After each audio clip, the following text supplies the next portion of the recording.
O Espiritismo, a seu turno, vem pronunciar uma segunda palavra do alfabeto divino.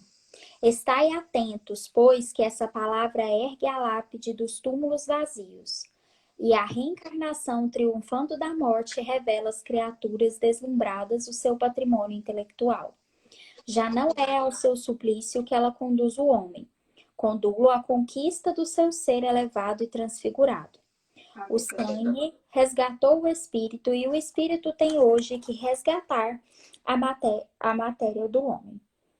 Disse eu que em seus começos o homem só instintos possuía, mais próximos, portanto, ainda se acha do ponto de partida, do que da meta, aquele em que predominam os instintos. A fim de avançar para a meta, tem a criatura que vencer os instintos, em proveito dos sentimentos, isto é, que aperfeiçoar estes últimos, sufocando os germes latentes da matéria. Os instintos são a germinação e os embriões do sentimento. Trazem consigo o progresso, como a glade encerra em si o carvalho, e os seres menos adiantados são os que, emergindo pouco a pouco de suas crisálidas, se conservam escravizados aos instintos. O espírito precisa ser cultivado como um campo. Toda a riqueza futura depende do labor atual, que vos granjeará muito mais do que bens terrenos, a elevação gloriosa. É então que, compreendendo a lei de amor que liga todos os seres, buscareis nela os gozos suavíssimos da alma, preludícios das alegrias celestes. Boa noite, Léo. Boa noite, tudo bem? Tudo bem? Estamos muito felizes de Oi, receber Natália. você aqui para falar para a gente, para trazer palavras de conhecimento, né? De motivação, de alegria para esses dias que a gente está vivendo, né? Boa noite para todo mundo que está acompanhando a gente, que está entrando aí. Então, nesse instante, vamos elevar os nossos pensamentos ao alto, ao Mestre, e rogar a Ele que esteja conosco em mais uma reunião da noite de hoje, que possa balsamizar os nossos ambientes, os nossos corações. Mestre amado, lhe rogamos amparo e proteção para mais uma atividade na noite de hoje. Te pedimos, Mestre, a tua proteção, o teu amor, o teu amparo para todos os lares, para todas as pessoas que estão nos assistindo, que estão conosco. Pai amado, sabemos da importância do momento que vivemos, mas ajuda-nos a passar por todos esses transtornos de forma resignada, de forma a nos reeducarmos com as oportunidades, de forma a evoluirmos e a aprendermos cada vez mais. Que assim seja. Leonardo, está com você a palavra. Ok, boa noite a todos, boa noite, Cláudio, boa noite a todos que estão aí. Bem, primeiro eu vou falar do tema, né, da nossa palestra, que é a ideia de certa forma, da boa nova, da questão de como o Espiritismo é consolador prometido, né? O cristianismo redivivo. O que é o cristianismo redivivo, na verdade? Quando eu fui entrar nesse tema, o, eu vi que o tema era mais profundo do que eu imaginava. E aí eu comecei a sofrer porque eu tinha que estudar mais do que eu imaginava para fazer a palestra. Porque, na verdade, o livro A Caminho da Luz, que está aqui nas minhas mãos, recomendo a todos ler, nos mostra que Cristo está mandando essa mensagem desde sempre. A mensagem do que o Espiritismo veio trazer não tem novidade, só tem, na verdade, um aprofundamento do que já foi dito várias e várias vezes. E isso me assustou. Isso me assustou porque isso nos mostra que nós somos péssimos alunos. Somos péssimos, nós estamos milhares e milhares de anos ouvindo a mesma mensagem e não estamos aprendendo nada. Ou melhor, me corrija, estou aprendendo cada vez um pouquinho. E é essa a ideia do cristianismo revivido. É essa a ideia do espiritismo. O espiritismo não veio destruir nenhuma religião. O espiritismo não contrapõe nenhuma religião. Ele simplesmente complementa o que Jesus falou, ou nem melhor, nem é que complementa. Ele tipo interpreta de forma mais profunda o que Jesus falou, que na sua época não era compreensível. Agora, para entender isso tudo, a gente tem que ir lá na formação do nosso planeta e entender que ele foi construído com um propósito só, o progresso de todos nós. Tudo que existe aqui, natureza, nossos familiares, nossa sociedade, nossa política, toda a nossa estrutura familiar, toda a nossa estrutura de planeta, tudo que existe aqui só tem uma finalidade: progredir. E aí nós vamos nos deparar com a história do livro Caminho da Luz, onde Jesus começa a história com Jesus construindo o sistema solar. Olha que loucura! Ele e seus trabalhadores constroem nosso sistema solar e constroem nosso planeta para o nosso progresso. E assim eles vão explicar no livro, não vou detalhar o livro, vou deixar vocês lerem, mas ele vai explicar como o nosso planeta surge com toda a ciência divina, e ali tem os terrícolas que progridem de forma lenta. E Jesus, com toda a sua paciência que tem com a gente, né? É um ótimo professor, nenhum professor tem tanta paciência como Jesus. Ele pega e manda lá os seus professores, seus mestres, para ensinar aquele povo primitivo a progredir moralmente, intelectualmente. Só que a gente é muito lento, então ele fala, vamos dar uma acelerada nisso aqui. Então ele busca irmãos, busca amigos de outra órbita, que é o exilado de Capela. História muito conhecida no meio espírita, né? Espíritos que lá em Capela, em outra órbita, não conseguiram progredir conforme o seu planeta. Jesus vai lá, de forma carinhosa, fala para eles, não, eu tenho um lugar para vocês, eu vou ajudar vocês a progredir, mas vocês vão ajudar também aquelas pessoas que lá vocês vão encontrar, os terrícolas, e vão progredir juntos.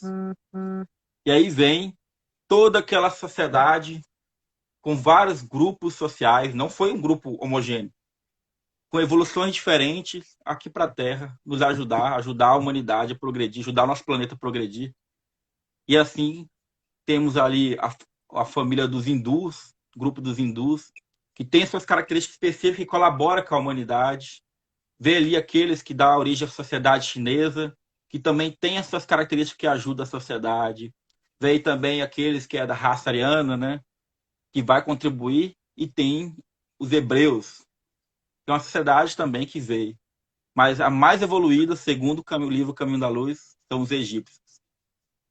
O conhecimento tecnológico deles para construir as pirâmides, construir dutos, construir a arte que eles tinham, era grande, mas assim também era conhecimento moral. Eles tinham muita moral para relações religiosas, conhecia já a ideia de um mundo espiritual, propunha talvez de forma deturpada a proposta de reencarnação, tinha uma grande ligação com a natureza, fizeram um grande papel, ajudou muito a humanidade e voltaram. Por isso que o desenvolvimento tecnológico e moral do Egito deu uma freada. Teve um momento que falou, por quê que aquele desenvolvimento parou ali, né? E ali nós vemos a sociedade grega nos trazer também um grande avanço intelectual com os filósofos, que traz sua moral, os primeiros filósofos científicos, né, que é os atomistas, e depois vem Sócrates, que foi enviado de Jesus. Inclusive, a sua morte, quem o recebeu foi Jesus. Isso está também no livro Caminho da Luz. E Sócrates tenta trazer uma mudança de paradigma. Porque a sociedade, gente, ela tem referências de comportamento. Nosso comportamento não é totalmente original da nossa mente. Muita coisa é copiada. Na verdade, quase todo o nosso comportamento é copiado de algum lugar. Nós não temos essa inteligência moral como os espíritos de luz de ter uma personalidade para chegar no mundo e falar assim, ó, eu vou mudar isso aqui tudo. Meu comportamento vai ser totalmente diferente. A gente segue o que a sociedade manda. Sócrates foi um desses que quebrou o paradigma da sociedade grega. E ele foi enviado de Jesus para preparar a vinda de Jesus. Para preparar a vinda de Jesus e ele conseguir consolidar as suas ideias. Olha o que tanto que é interessante. O pensamento grego, gente, não é nada a ver com a sociedade moderna. Os gregos clássicos, antes de Sócrates, antes de Platão, eles pensavam numa moral totalmente voltada para a dominação. Então, o que seria um bom grego? Uma pessoa boa. Hoje, uma pessoa boa é aquela que é honesta, que trata as pessoas bem. O bom grego não tem nada a ver com isso. O bom grego é aquele que mata, escraviza e domina. O exemplo do grego é o Aquiles, aquele que vence guerras, escraviza, que domina o inimigo, que faz grandes feitos e que morre em guerra de forma honrosa. Esse era o modelo moral do povo grego. E vem Sócrates falando que não, que o bom é aquele que não faz mal aos outros. Que bom é você não fazer o mal. E sofrer o mal não é tanto problema. E Sócrates prega o problema do politeísmo, critica o politeísmo grego. Sócrates critica também a sociedade grega que pregava o militarismo. Mesmo ele sendo militar, ele falava que por que os jovens têm que morrer em guerra para velhos ficarem vivendo bem. E assim a sociedade e as pessoas que escutavam ele começou a criticar o modelo moral da sociedade grega. Bem, todo mundo que critica uma moral de uma sociedade que está em decadência tem o mesmo fim, que é a morte. E com Sócrates não foi diferente. Ele foi condenado à morte, a beber cicuta, um veneno que existe lá na Grécia. E aí, quando ele vai suicidar, a primeira questão que ele fala com o discípulo dele, Acletes, e fala para ele pagar um sacrifício, isso é algo simbólico, para o Deus da medicina. O que ele quis dizer com isso? Eu vou morrer. Agradeço ao Deus da medicina, porque eu estou sendo curado das minhas dívidas nessa vida. E logo depois vem a Xanxipa, que é a esposa dele, chorando, gritando, desesperada, falando: Sócrates, eles te condenaram à morte. Sócrates ri e fala: todos nós estamos condenados à morte pela natureza, Xanxipa. Não tem ninguém que não esteja condenado à morte. Ela fala: mas isso foi injusto. Você está sendo condenado injustamente, Sócrates. E ele responde também de forma serena: eu estou condenado injustamente. Você queria que eu fosse condenado justamente? Ou seja, aquilo que a sociedade me faz, eu não posso modificar. Eles vão me condenar à morte, eu vou morrer. Mas importante que eu sou honesto. Eu estou sendo condenado injustamente, como bem diz a Xanxipa. As mensagens de Sócrates vai influenciar todo o pensamento ocidental. Só que não foi só os gregos, a Europa ali, o Ocidente que foi beneficiado com os seus enviados de Jesus. Continuar no pensamento do livro Caminho da Luz, os orientais também receberam o Buda, que também falava em bondade e amor. Era ali Jesus jogando suas sementes para preparar a vinda dele. E teve o povo hebreu que tem Moisés, que guardou as leis de Deus com muito afinco e conseguiu controlar aquele povo, rediu a manter o sentimento religioso e o pensamento monoteísta. Qual foi o principal papel de Moisés? Manter a fé. O povo hebreu é conhecido pela fé, inabalável. Tudo que acontece com eles, eles são submissos a Deus e não se revoltam. E assim Jesus vem com esse povo trazer a mensagem dele. E aí você vai entender que Jesus não veio só trazer a mensagem, ele veio colocar a mensagem dentro das pessoas com sentimento. Aí está a diferença, gente. Eu falar tem um efeito, eu sentir tem outro. Quando você ensina com sentimento, a pessoa consegue entender. Quando a pessoa sente aquilo, ela consegue entender. A prova disso é que as nossas lembranças estão sempre ligadas aos sentimentos. Seja sentimentos ruins, sentimentos bons. Um exemplo claro disso é que a maioria das vezes, quando a gente lembra da nossa infância, ou a gente lembra de um trauma, ou a gente lembra de um momento feliz. Então, você lembra de uma vez que a sua mãe te deu uma surra por motivo X, você lembra que alguém te deu uma bronca e você ficou muito ocupado, ou você lembra de um dia que você ganhou um presente, você lembra do dia do abraço. É sempre ligado ao sentimento. As lembranças mais fortes estão ligadas ao sentimento. Então, Jesus não pensou duas vezes em trazer essa mensagem através de sentimento. Ele, então, vai viver o evangelho, ele não vai escrever, não vai só falar, ele vai viver, ele vai agir com exemplos. E toda vez que tinha uma problemática dentro da sua relação com os seus discípulos, ele não ia lá dar uma bronca neles e enfiar o dedo na cara deles, ele dava um exemplo. Então, quando estava lá todos os os discípulos de Gladiano, quando Jesus for, quem que vai dar continuidade? Quem vai fazer tal coisa? Quem vai ser o líder tal? Jesus calou, sentou e foi lavar os pés dos discípulos. Olha, tem humildade. Ele não falava, ele mostrava. Tem humildade. Então ele pega e educa a gente. Ele é um pedagogo, é um médico, mas ele é um ótimo pedagogo. Ele educa com aquela serenidade. E aí tem seu discípulo talvez mais complicado, entre aspas, tem a divergência. Temos aí o discípulo que é o Judas.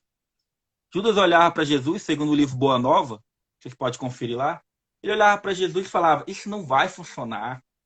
Como que nós vamos conseguir pregar a Boa Nova falando com leprosos, prostitutas, ladrões? Isso não vai funcionar. Porque o cristianismo, o Jesus quebrou o paradigma no seu tempo, que é: eu não tenho poder político, eu não tenho poder econômico, eu só tenho o poder do amor. Então eu vou atingir ricos, as pessoas ricas da época, poderosas da época, eles vão me ignorar. Quem vai me aceitar? As pessoas que estão ali sofrendo. E ele foi nas minorias, né? Ditas minorias, né? Que na verdade as minorias são a maioria, que eram os leprosos, os doentes, os sofridos. E foi ali, porque ali ele sabia que ia entrar na alma. Aquele espírito ia reencarnar e ia defender aquela ideia. Ia reencarnar de novo e ia morrer por aquela ideia. E foi assim que o cristianismo foi imposto. Ele foi imposto pelo exemplo. Então Judas sofrendo daquela forma, que a gente pensando não vai dar certo, porque Judas não vendeu Jesus. Ele pensou que Jesus iria tirar a espada, ia trazer os anjos, ia pegar e dominar todo mundo. Como é o pensamento até hoje da corrente judaica, hebraica, né? Eles acham que o Messias vai vir para dominar politicamente, economicamente. Então, quando Jesus está lá doando suas coisas e o Judas sofrendo com aquilo, o Tiago, que é outro discípulo, fala para ele: Judas, confia no Cristo. Ele é o Cristo. E aí que está a mensagem do Evangelho. Está no sentimento de amor e de esperança. O espírita que não tem esperança, ele é o hipócrita. O espírita que é pessimista, deve ter gente rindo de mim, que todo mundo fala que eu sou pessimista, ele é o hipócrita. Porque quem que está no leme desse barco que é o nosso planeta? Jesus. Você acha que ele está fazendo algo errado e não está dando certo? Ou você é arrogante, ignorante, ou você não acredita nisso, né? Então, Judas estava sendo como a maioria de nós. Não estava acreditando que o cara que está no leme é Jesus. E fala: não, não vai dar certo. E aí, Jesus pega, todo mundo conhece, não vou delongar nessa história. Jesus é entregue aos soldados através de Judas. E Judas então suicida. E Jesus na cruz vai fazer o quê? Vai pedir para o primeiro anjo, o anjo solitário, é a descrição bem bonita no livro sobre isso. Chega no ouvido de Jesus, Jesus fala com ele, ele vai lá salvar Judas, o espírito de Judas. Assim você vai percebendo o quê? Que Jesus está trazendo uma mensagem muito mais profunda do que a sociedade da época consegue entender. Ele queria um cara que dominasse politicamente, ele queria uma pessoa que dominasse e mudasse as coisas à força. Não é a força, é pelo sentimento. É a pessoa entender que aquilo que o outro está fazendo é o certo e querer se modificar e se modificar de dentro para fora. Você impor de fora para dentro, não funciona. A pessoa modifica hipocritamente. Se Jesus falasse: vocês todos vão parar de beber, vocês todos vão parar disso, as pessoas iam parar, mas lá no íntimo ia estar guardado o sentimento do alcoolismo, o sentimento da maledicência, todos os vícios morais, materiais, né? Então Jesus não queria isso, não queria uma modificação de fora para dentro. Jesus queria transformar a humanidade de dentro para fora, da alma. É essa a questão. É essa a mensagem de Cristo. O sentimento de amor não é para impor. Por isso que ele não construiu nenhuma instituição, nada que impôs nada. Ele era totalmente libertário nesse sentido. E aí veio a época medieval, veio os romanos e abraça o cristianismo, né? O cristianismo, depois de muitos anos de perseguição sobre o cristão, eles vão aderir ao cristianismo como instituição e ali vão ter uma deturpação do cristianismo. Só que Jesus previa isso. E ele mesmo fala: vou mandar o Consolador prometido que vai acompanhar vocês em toda a época da humanidade. Eu, quando estudei isso, falei: tá errado. Como é que a sociedade vai voltar à época medieval? Vai queimar pessoas na fogueira? Vai ficar pregando dogmas como venda de paraíso? E antes tinha uma sociedade egípcia muito desenvolvida. Como voltamos à época medieval, onde as pessoas que tratavam da ciência poderiam ser condenadas à morte, como Giovanni Bruno, que acreditava na pluralidade dos mundos? Então, o que acontece? O próprio Então, Jesus sabia que a sociedade ia, de certa forma, não é regredir, não. Ela ia dar uma pausa. Mas por quê? Porque agora veio os espíritos mais problemáticos. Jogaram na época medieval os espíritos mais problemáticos para eles se modificarem mesmo. Então, a época medieval veio para dar uma filtrada. Vamos mandar os espíritos agora que precisam dessa transformação, que a época medieval foi muito rigorosa, né? Aquela coisa da igreja inquisitora. É por causa que os espíritos que veio era daquela vibração, gente. Uma instituição não consegue impor sua vontade se a população não tiver um pouco afinidade com aquilo lá, não.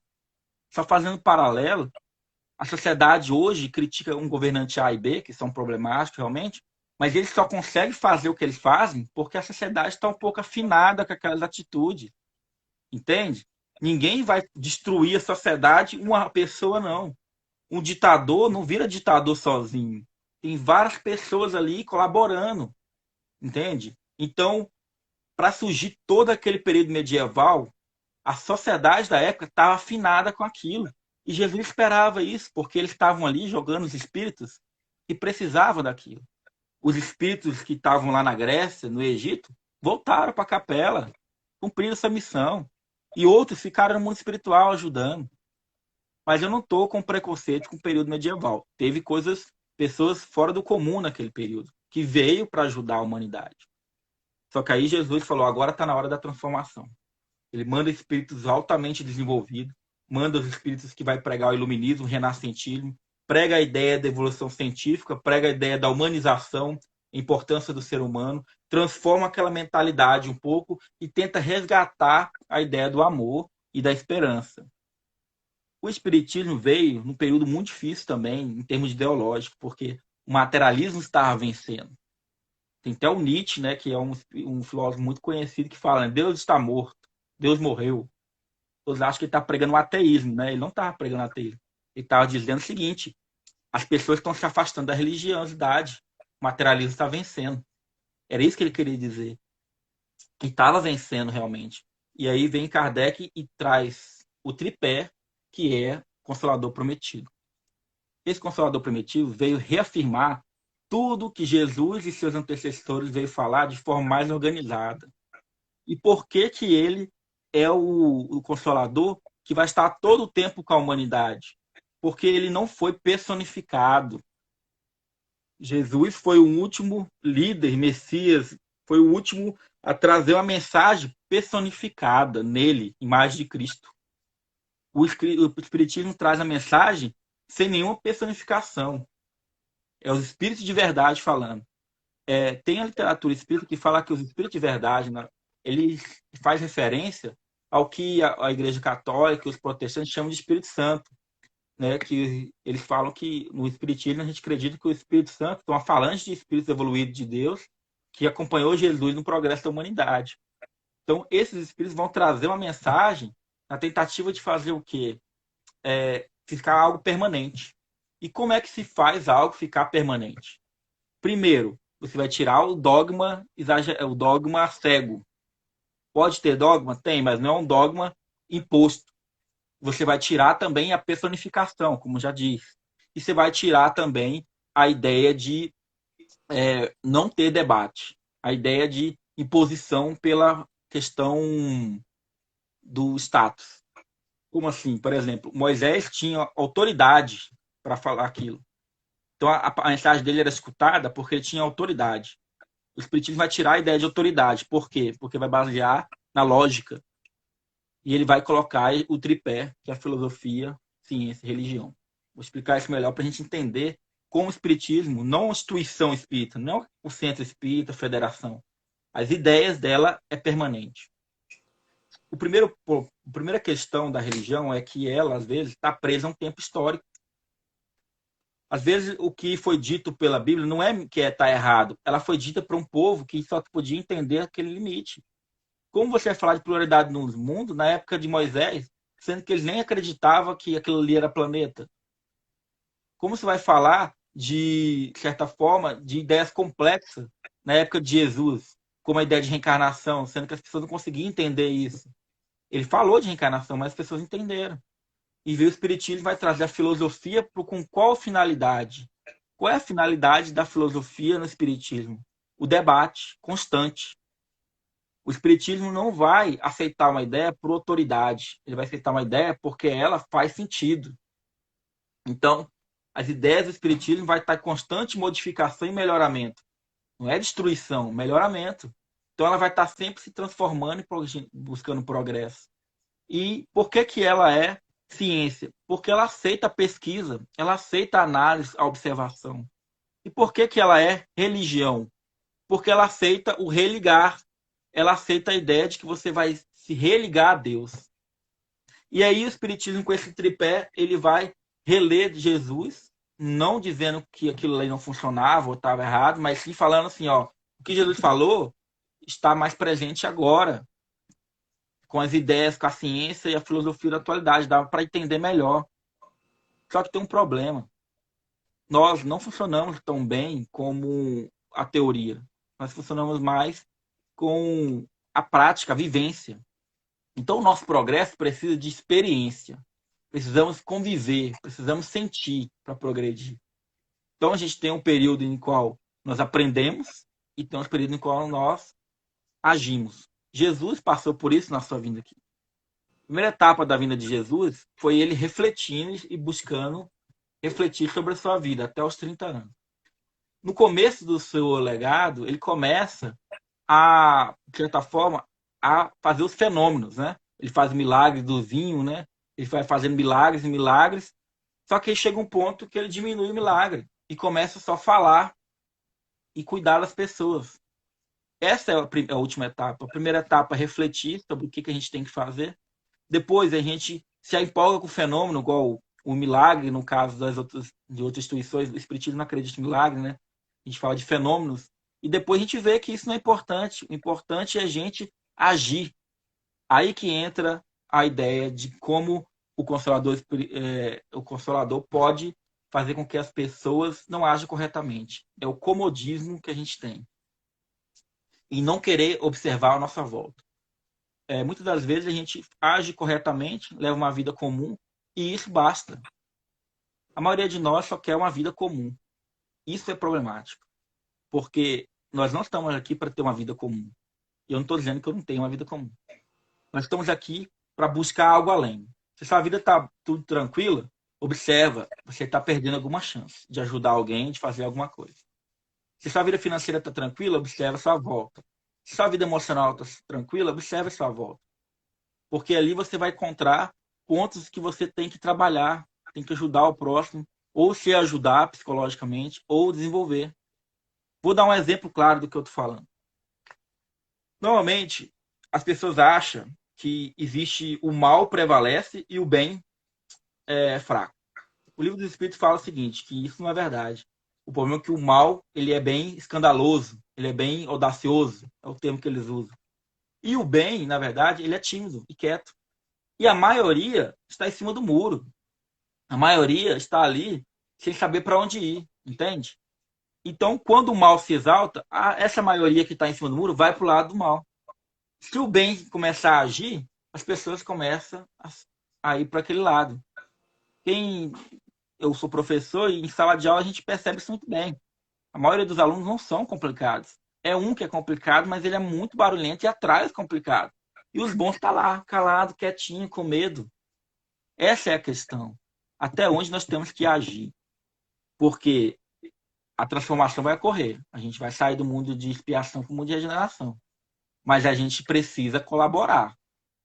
No livro A Gênese, a última pergunta do livro A Gênese, ele fala isso. O planeta Terra vai virar um planeta de desenvolvimento? Ele falou, vai, mas depende de nós. Porque nós não podemos ficar passivos e esperar isso acontecer naturalmente. Nós temos que entender que nós somos ativos nesse processo. E o primeiro passo é refletir na nossa conduta. onde eu estou acertando, onde eu estou errando. Eu conheço a ti mesmo, né? E assim começar a corrigir esses erros para que nós não vamos junto ao lado dos maus, por ser rebanho, e sim buscar a coerência do que nós acreditamos. E voltando à questão dessa transformação, para finalizar, eu não sei qual é as horas, meu relógio não tem horas. Amanda, me ajuda. Falta 5 minutos. É isso mesmo que eu preciso. E aí acontece. Então, por que dessa transformação ser tão agressiva? Com essas pandemias, vai vir outras coisas provavelmente, não que eu esteja professando o fim do mundo, né, que eu não acredito nisso, mas por que essas mudanças estão acontecendo? Porque a gente está quieto. Se a gente estivesse trabalhando e as coisas progredindo natural mais rápido, não precisava dessas coisas acontecer. Porque a gente estaria progredindo no passo. Sabe aquela coisa de que a gente está estudando muito pouco e chega uma hora para outra, tem uma prova amanhã? Todo mundo tem que estudar que nem um louco? É esses fenômenos. Esses fenômenos acontecem isso. Então, a pandemia, os problemas que vai vir na sociedade, é para acelerar a nossos estudos, nosso progresso.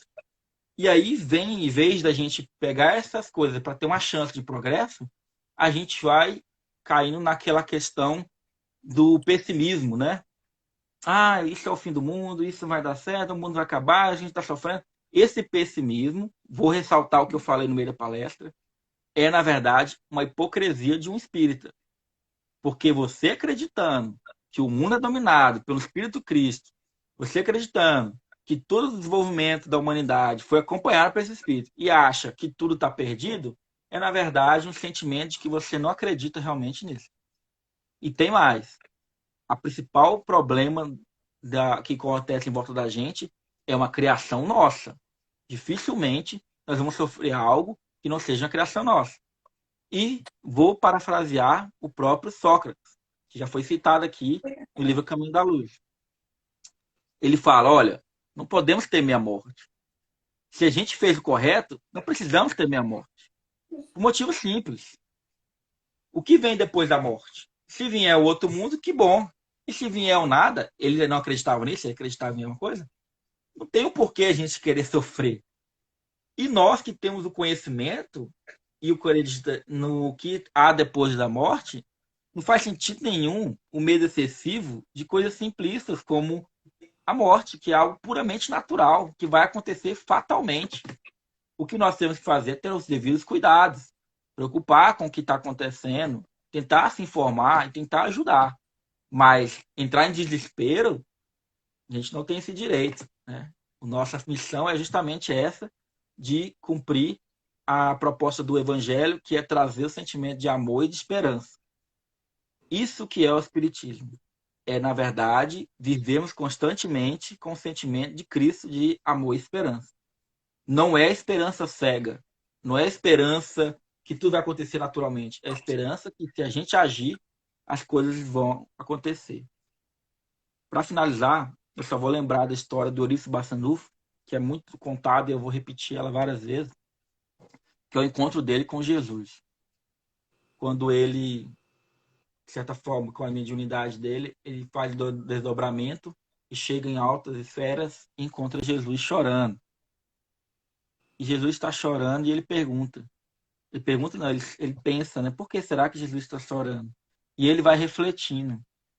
Será que é porque ele está chorando para aqueles que mataram os cristãos lá nos circos romanos? E Jesus dá uma negativa que não. E ele foi pensando, será que ele está chorando pelos inquisitores que mataram em nome de Cristo? E Jesus acena que não. Será que ele está matando pelos escravocratas que mataram e abusaram daqueles que vieram do continente africano? E ele de novo faz uma negativa.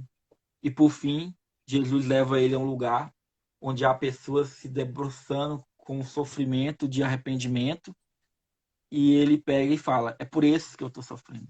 Aqueles que conheceram a mensagem do Cristo há 2000 anos estão aqui se debruçando com consciência pesada. Ninguém estava punindo eles.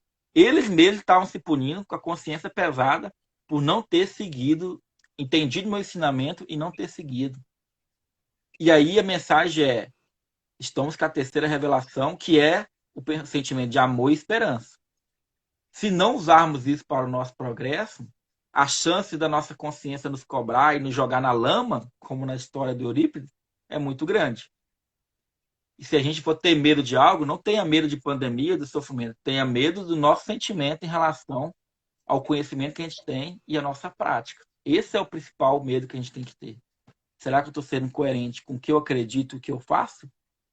E será que eu dou conta de buscar aproximar o que eu acredito do que eu faço? Essa é a mensagem do espiritismo, do cristianismo redivivo. É isso que é a mensagem. Busque esse sentimento de progresso com amor e com a esperança. Boa noite a todos, que a paz do Mestre esteja conosco agora e sempre. Agradecemos, né, ao Leonardo pela belíssima palestra, pelos ensinamentos. Realmente, acredito que todos nós, nesse momento em que estamos em casa, né, em que estamos mais unidos, a família, em que estamos mais voltados para os nossos sentimentos, que seja o momento de refletirmos no que acreditamos e na nossa conduta.